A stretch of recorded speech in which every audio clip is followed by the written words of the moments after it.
दोस्तों जोहार, कैसे हैं आप सब। उम्मीद करते हैं अच्छे ही होंगे।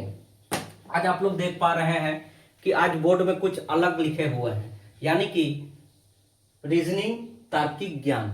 आज हम लोग रीजनिंग के बारे में भी कुछ क्लास लेते हैं और रीजनिंग के बारे में भी जानते हैं, क्योंकि कंपटीशन की दृष्टि से अगर देखा जाए तो रीजनिंग बहुत ही महत्वपूर्ण भूमिका निभाता है।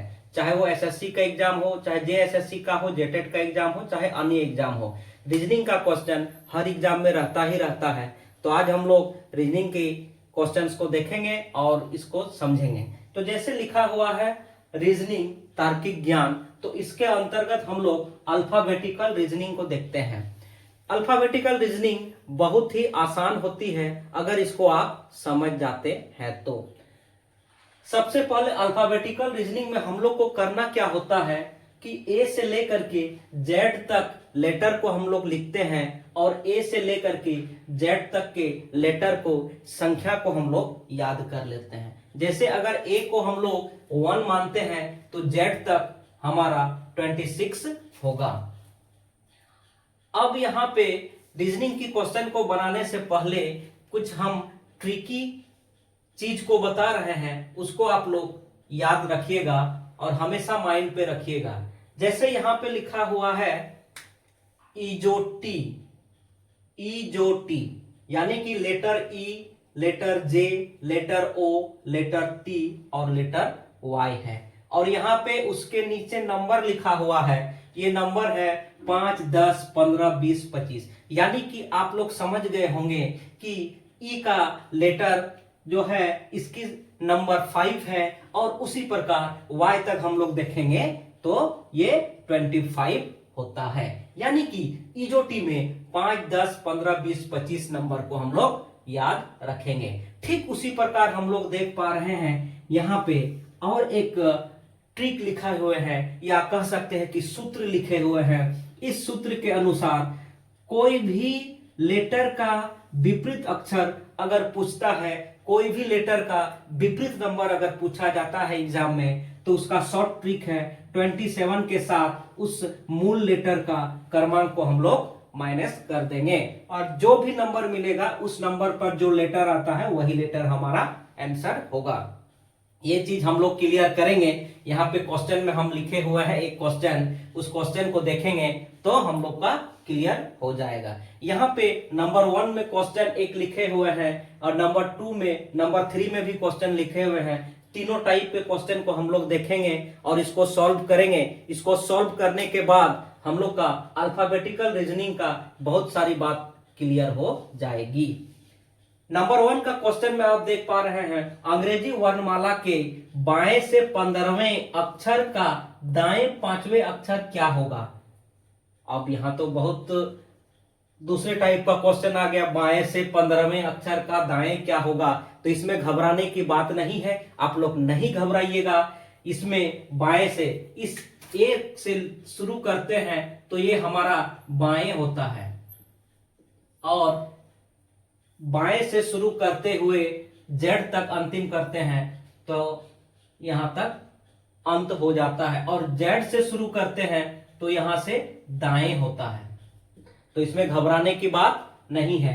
अगर इस साइड से हम लोग चलेंगे तो वो बाएं हुआ और अगर नीचे जेड तरफ से हम लोग ऊपर की ओर चढ़ेंगे तो ये दाएं होता है।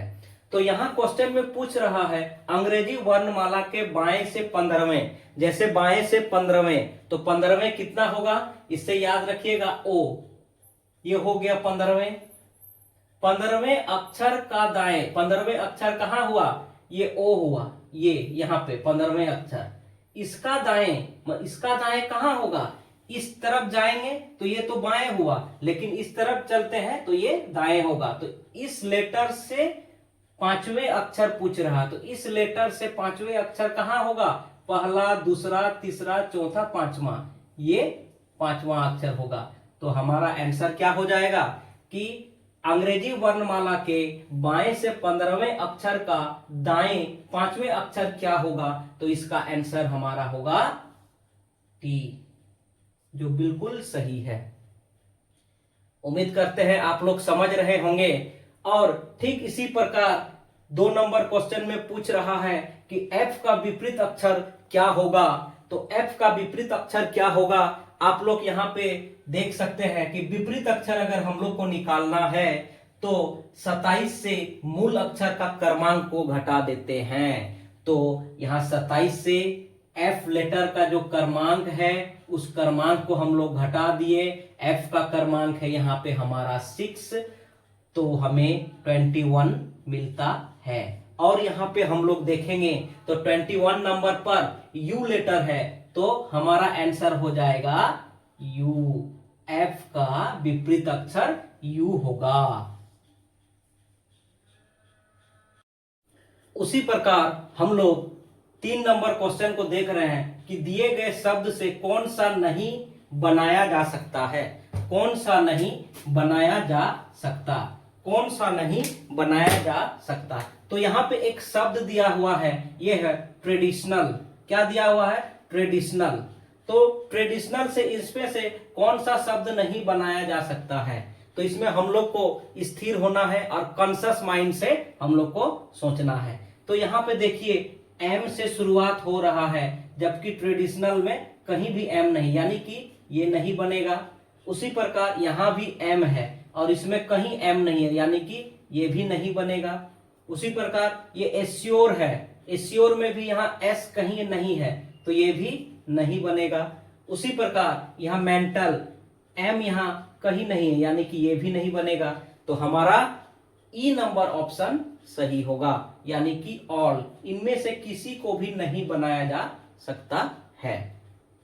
तो उम्मीद करते हैं कि आज की क्लास जो रीजनिंग की क्लास थी इसको आप लोग समझ रहे होंगे, और इसी प्रकार हम लोग आगे भी रीजनिंग की क्लास को लेंगे और समझेंगे।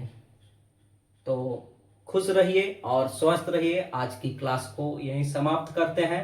धन्यवाद।